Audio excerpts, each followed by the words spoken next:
All right, welcome to day 20 of our 28-day challenge. Start your day with movement.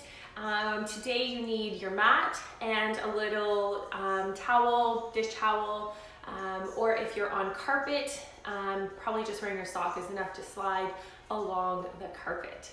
So I'll give you guys just a few seconds to go grab your towel or maybe a sock to slide on your carpet, and then I will meet you guys over on the mat.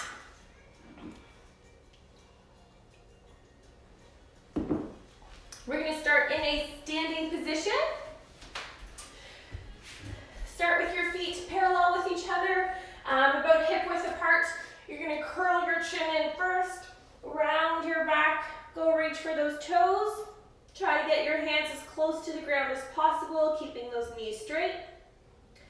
And then slowly curl back up. Keep your teeth together, look up for the ceiling. And curl down, roll down. Go reach for those toes as much as you can. You're going to walk your hands over to the right. Take a deep breath in and out. Walk your hands over to the left. I did the opposite. Walk your hands back to the middle and roll back up. Remember, teeth together, but no clenching. Look up for the ceiling. And curl back down. Go reach for those toes. You're going to anchor your right hand onto your left foot. Take your left hand, rotate up to the ceiling. So you can use your right hand to kind of push you up further. Inhale, exhale, reach, and come back down, and switch. Anchor your left hand to your right foot, and rotate. Inhale, exhale, reach, come back down, and roll back up. Teeth together, look up for the ceiling. And roll back down. We're going to repeat. So take your right hand onto your left foot. Anchor yourself there. Rotate. Take a deep breath in. Out. And switch. Anchor your left hand to your right foot. Inhale. Exhale, reach. Come back down. And unroll.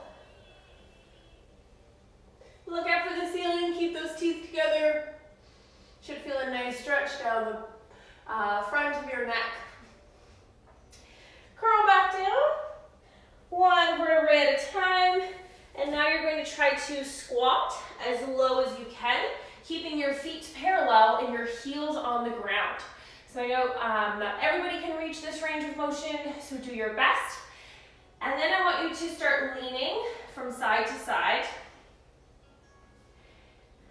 So can your feet counterbalance you and hold you up? And then rock forwards and backwards as far as you can. So our feet are super important in this balance. And then place your hands back on the ground. Go bum up first and unroll. Excellent. This time around, we're going to go into our deep squat, and then we're going to go into a single leg pistol position. So if you are unable to hold that position, I recommend you hang on to a wall. So the leg that's going to be out straight, you want it to be away from the wall.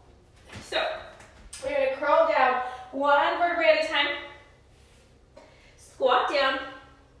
We're going to go left leg first.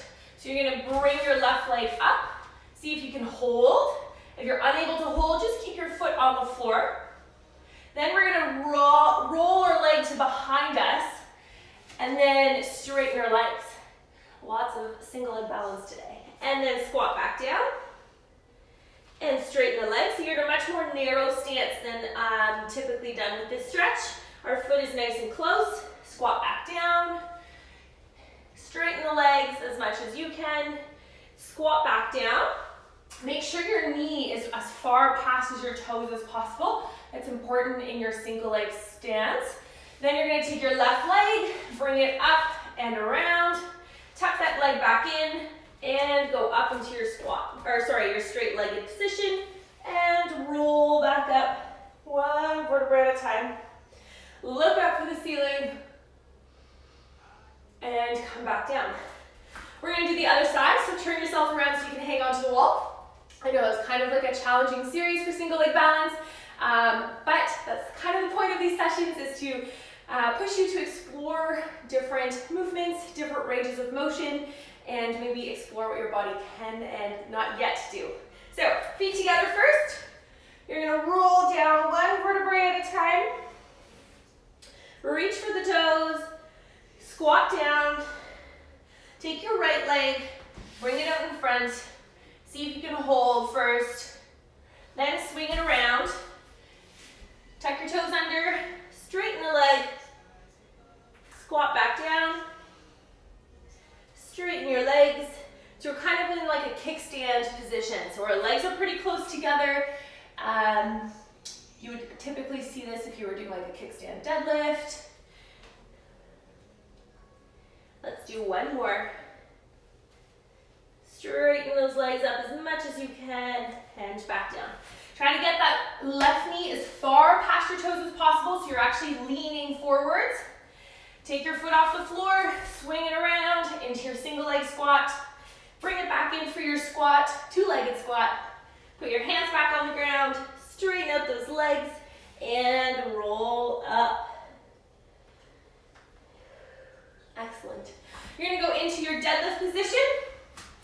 So you need enough room to be able to make an overhead position, a Y, and a T, but we're gonna do it in our deadlift stance. So feet are about hip width apart, try to keep them parallel. Feel your big toe knuckle, little toe knuckle, and two sides of your heels on the floor. You're gonna bend at your hips, so swing those hips back as far as you can, trying to keep a nice neutral spine. Arms stare dead in front. We're gonna go into that overhead position first. So you're gonna lead with your thumbs, come up into overhead. We're gonna hold, 10, 9, 8, 7, 6, 5, 4, 3, 2, 1. Come back down. Now you're gonna go into your letter Y. So lead with the thumbs again. Keep the shoulders down and away from your ears. Hold. 10, 9, 8, 7, 6, 5, 4, 3, 2, 1. Bring the arms back down, and this time you're gonna go into a letter T. Pull the shoulder blades together. 10, 9, 8, 7, 6, 5, 4, 3, 2, 1, back in. This time around, I want you to check in with your chin. Is your chin hanging down, or is it kind of being tucked in, almost like you're trying to give yourself a double chin? The other thing you can imagine is holding an egg underneath your chin, so you don't want to be squeezing too hard because then you'll squish your egg. Come back up. Make sure your ribs are stacked above your pelvis. Fold at your hip joints, so try to move your bum as far back as you can, keeping those feet flat. Arms down in front. Overhead first. Try to keep those biceps close to the ears. 10, 9, 8, 7, 6, 5, 4, 3, 2, 1. Back down. Letter Y. 10, 9, 8, 7, 6, 5, 4, 3, 2, 1. Back down. And letter T. 10, 9, 8, 7, 6, 5, 4, 3, 2, 1. And back down. This time we're going to bring our hands together and try to bring them up and around into extension. This is where you might want to use your towel. So if you can, you're going to interlock your fingers at your back. Both feet flat on the floor. You're going to fold forward. Try to let your arms swing down as far as you can into extension. If you are unable to get those fingers interlocked together, or you don't have the range of motion today, grab onto your towel. Hang onto your towel with the towel at your bum, and then slowly start to fold forward and let your arms fall, just as the same thing that I was doing. You just have a little bit more range because your hands are wider. So pick whatever version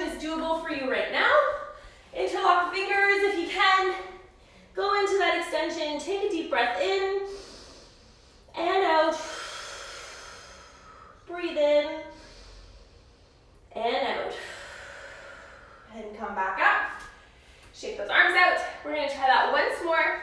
So interlock your fingers if you can. Grab onto your towel if you're unable to. Go back into your holding position. We're gonna hold for 2 deep breaths. In and out. Breathe in and out. And come back up. Excellent. We're gonna go down onto our hands and knees. We're gonna do cat-cow, and we're gonna separate our cat-cow today into just our ribs, just our pelvis, and then everything together. So, hands on the floor, spread those fingers out, index fingers pointing straight up, elbow creases pointing each other. So in our regular cat-cow, everything would come up, round, and then everything would move into an arch. So we're moving our pelvis and our ribs. This time, I want to see if you can isolate either one. So let's start with our pelvis. So your goal here is to push the floor away so you have active shoulders. Try to find neutral spine so I'm not rounding my back. Then my goal is to tune in with my pelvis. And you're just going to try with small movements at first to pull the tailbone up to the ceiling and then pull the tailbone down towards the floor. So your goal here is to move your pelvis without trying to move your ribs. So can you isolate pelvic tilt without moving the ribs? So tailbone to ceiling, tailbone to floor. Tailbone to ceiling, tailbone to floor. But my ribs are staying nice and still, and so is my neck. My head is in a straight line with my shoulders. I'm not letting it hang down towards the floor. Let's do one more. Beautiful. Now you're going to find neutral with your pelvis, so your sacrum, your big bone here that your tailbone attaches to, that goes between your 2 iliacs. That's trying to be nice and flat. So tailbone's pointing as straight back towards the wall as possible. This time you're going to try to keep your pelvis stable and then try to round your back, upper back, and dip. So your movements are going to be a lot smaller than if you're also moving your pelvis. But we are trying to gain awareness and control of all our different joints and all our different body parts so that we can become better at moving them. And now we're going to try moving them all together. So now you're going to go pelvis and ribs, tuck everything in, look for the belly button, and then tailbone up, drop the chest, look for the ceiling, and reverse. So you should hopefully feel like you can feel those 2 different elements moving together, but feeling them both move, and hopefully gained a little bit more range of motion, because now you have a little bit more control. One more. Excellent. Now you need your towel. So we're going to go into, we did this in one of some of the earlier days. We're going to slide into a front split and a middle split. So if you're not a gymnast, this is okay. It's a really good hip control drill. So you're working on strengthening as you're lengthening your muscle, which is super important. So you're going to roll up your towel so that your heel can be on the towel. I'm going to start with my left knee on the floor, my right foot in front. So to start the drill off, back up a little bit, we're just going to straighten our front leg, flex our foot, and then we're going to work on hinging. So your goal here is to move your bum back, keep a flat back, should feel the stretch in the back of your thigh. I'm not rounding my back and trying to fold forward. That takes away from the stretch. I'm trying to fold at my hip joint, trying to move my bum back, belly button to knee. If you are hyper flexible and your knee kind of overbends like mine, really keep a tight thigh so that your knee is straight, or even bend it a little bit, but keep those toes flexed. Let's do 2 more. Excellent. Now you're going to keep that position and we're going to slide as much into our forward split as possible and pull ourselves back up. So you should feel like your hips are working hard, your hamstring is working hard, and your abs are also assisting you. If you need, put some foam rollers on either side to help you with balance, or you can hang on to a wall. So remember, you might be able to, from a flexibility standpoint, go into a full split, but I'm not looking for that. I'm looking for you to be able to control your way down and be able to pull yourself back up.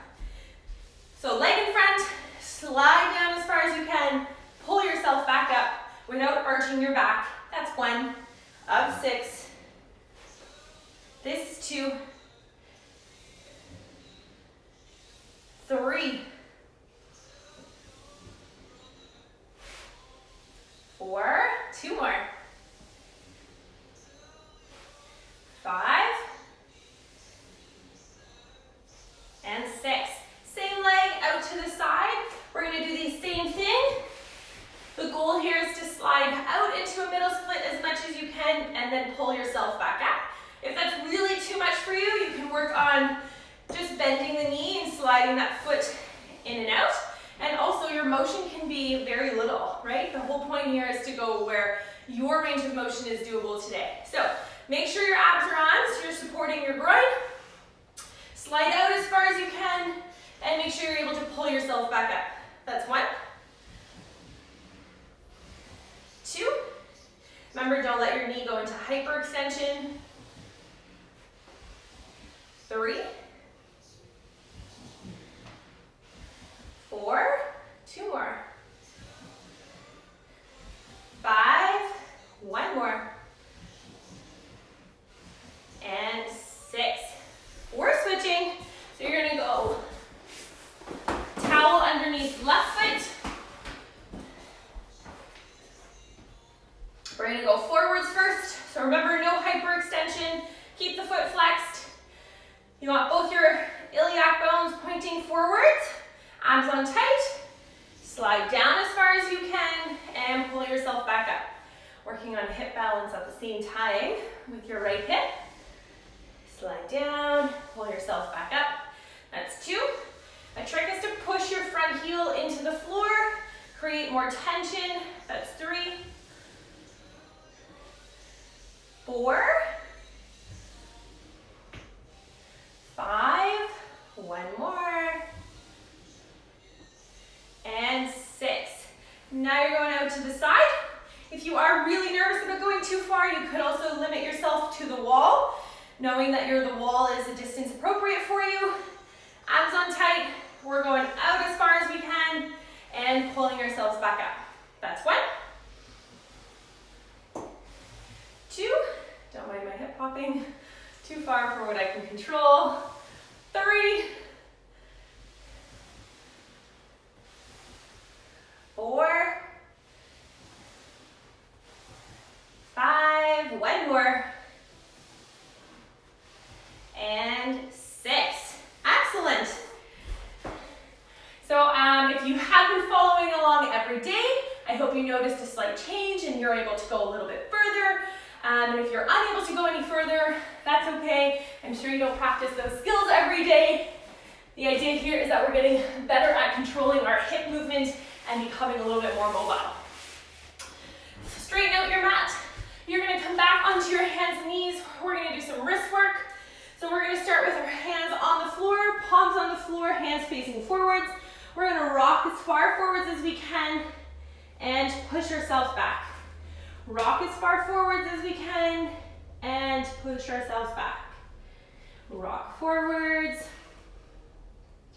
and come back. This time you're gonna rock as far forwards as you can and start to move from side to side. You should feel more pressure on the outsides and insides of your wrist. Always go to a range that's non-painful. Come back to the middle and push yourself back. This time you're gonna rock forwards and then push your fingertips and fingers into the floor. Push yourself up onto your knuckles so your palms are off the floor. Bring those palms back down and rock back. Let's do that 2 more. Rock forwards. Put as much weight as you can onto your hands. Push yourself up onto those knuckles. Bring the palms down and back. One more. Rock forwards, as much weight as you can. Push yourself up onto those knuckles. Drop the palm and back. Flip your hands around so that your fingertips are pointing towards your knees, but your palms are still on the floor. And same thing, we're gonna rock back as far as we can and forward. If it's not quite enough of a stretch for you, then move your hands further away from your knees. Always pushing our fingertips into the floor. Good. This time you're gonna rock back, and same thing, rock from side to side. You may have one hand that you're able to go a little bit further than the other. That's okay. Just take note of it. And then try to find some time later in the day to go back and work on it. And come back to the middle and push yourself forwards. This time we're gonna go up onto our knuckles. You're gonna rock back as far as you can. Push yourself up onto your knuckles. Drop the palms of your hands and come forward. Rock back. Push yourself up onto your knuckles. Drop the palms and back. Last one. Up onto the knuckles, drop the palms, and come back. This time around, you're gonna flip your hands around so that the back of your hand is on the floor. Same thing, you could always do one hand at a time and use the other hand to take some weight off your wrist if you're still uncomfortable in this position. And then you're gonna try to make some fists. Make sure you include your thumb in that fist. Make sure your elbow creases are facing each other. Let's do 3 more. The last one here. Excellent. We're gonna do our breathing in our child's pose, but with our hands down by our side. So the idea here is that your chest is on your thighs. So if you lift your chest up to take your inhale, you know that you're not using your backside as you're trying to breathe, and that's what our focus has been on since these sessions have started. So you're just gonna place your forehead on the floor, trying to not, when you inhale, not let your chest lift off your thighs, and instead think about letting those ribs expand up towards the ceiling. We're gonna inhale for 4 seconds, hold for 4, and out for 8. So place your forehead on the floor, hands just resting by your side. You're gonna inhale, 2, 3, 4, hold, 1, 2, 3, 4, out, 8, 7, 6, 5, 4, 3, 2, 1. In, hold, and out.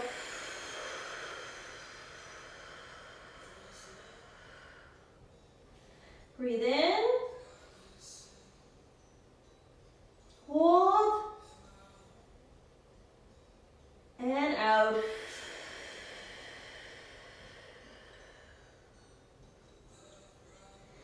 Excellent. If you want to keep taking some deep breaths, feel free to keep going. Thank you for joining me today for day 20 of our 28-day challenge, and I will see you guys tomorrow. I'll post a video on my personal page. Have a wonderful day, guys. Make sure you do some more movement throughout the day, and I'll see you guys tomorrow. Bye.